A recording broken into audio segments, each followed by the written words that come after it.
Hello, Andrew. Hey, Matt, good to talk to you. How are you, man? I'm very well, yourself? I'm good. Now, the new album, The Fire, is out on October 26th in Ireland, which, again, we'll get on to talking about first. But what's 2012 been like for you? What have you been up to? It's been brilliant. I've been we spent just over a month in LA writing and playing a couple of gigs over there. We played the Hotel Cafe. That was amazing. Oh, cool. And then back to the UK, carry on writing there. We went back to Canada to play a festival and do some writing over there. Then we were back to the UK again. It's been non-stop, really. And the album was finished about a month ago, and we've just been planning things with regards to the video. We went back to LA a few days ago to shoot the video for the first single over in the desert near LA. It's been brilliant, absolutely brilliant, but hectic and busy. Yeah.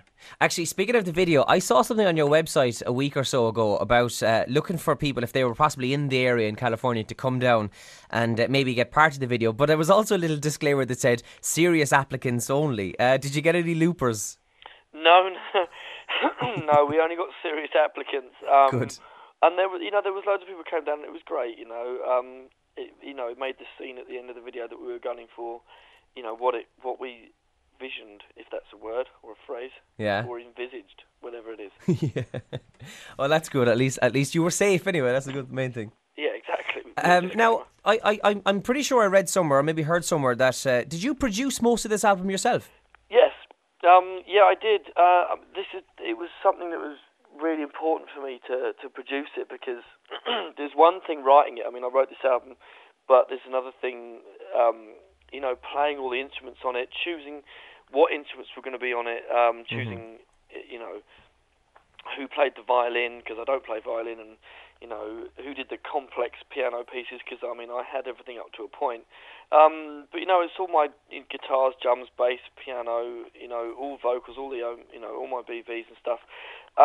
But because I was so close to the record, I just wanted to kind of stay as close as possible right to the end, because I felt close to the last record within the writing sense. Yeah. But as far as production, it was very much out of my hands, and they would go away, and then the tracks would come back sounding how someone else thought they should sound, and it was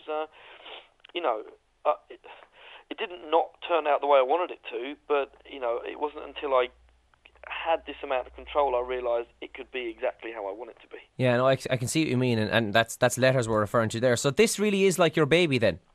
Absolutely. But I'm sure, the next album I'll say a similar thing. But because I'll be a better musician by then, and a better pianist, and I probably won't learn the violin, but but I would have developed, as an artist anyway. Yeah, but in saying that though, not many people these days, whether they're dance DJs, pop stars, indie rock stars, it doesn't matter. Not many people can say that they've had such an influence and I suppose such an attitude towards their own album that they can say this is all my work. Well, yeah, I guess I'm very lucky in that sense, and it's just a position that.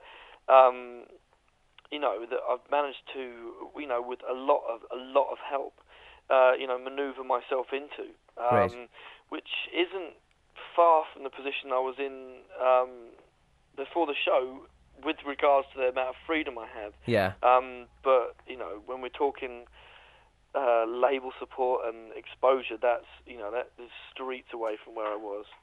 I can understand that. So how does it differ from Letters, Matt? It's a lot more upbeat. I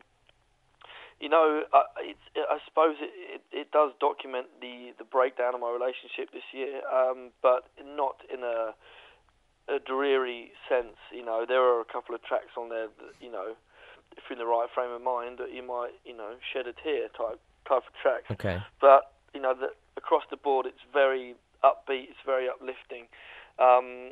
It's just a lot more raw and a lot more honest. There is. I haven't thrown the kitchen sink at it. There's. We're talking drums, bass guitar, acoustic guitar, piano, violins, some kind of organs, bit of percussion here and there, and that's some big gospel choir, and that's it. Yeah, well, It's Only Love really is an upbeat song, and it's going to be a great radio track. Thank you. Yeah, when I started writing that, I had the Paul Statham turned up to my studio a little bit late, so I had a few of these ideas rhythmically, and they just grew and grew and grew, and by the end of it, it sounded like this huge kind of 80s power ballad. So we just kind of ran with it, Yeah, no, it really is, and it's really going to work for you. I can just see it. It's just one of those songs that you could instantly. It's instantly catchy, I think, to the ear. It's a great track. Thank you. Before I let you go, again, the Fire is out on October 26th. I suppose we can't not talk about the X Factor. Obviously, it's been a huge thing for you because it's changed your life essentially. Because I suppose the bones of 2.5, nearly 3 years ago, people wouldn't have heard of Matt Cardle. Yeah, I mean it's. No, I will be eternally grateful for the show and for the exposure that it gave me and for the opportunity that I got from it.